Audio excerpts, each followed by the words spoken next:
The pension secret to getting rich. Retirement. Feels like a long way away, doesn't it?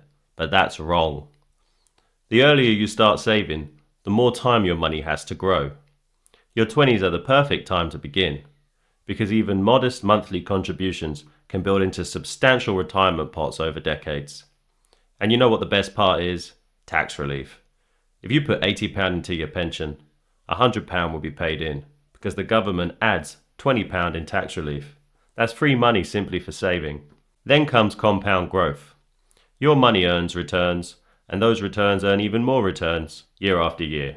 The longer you're invested, the bigger the growth becomes. Begin saving in your 20s, and someone beginning in their 40s would have to save twice as much, and you could still end up with more. Start now, and let time do the heavy lifting. Follow today for simple money tips that actually work with financial insight for you.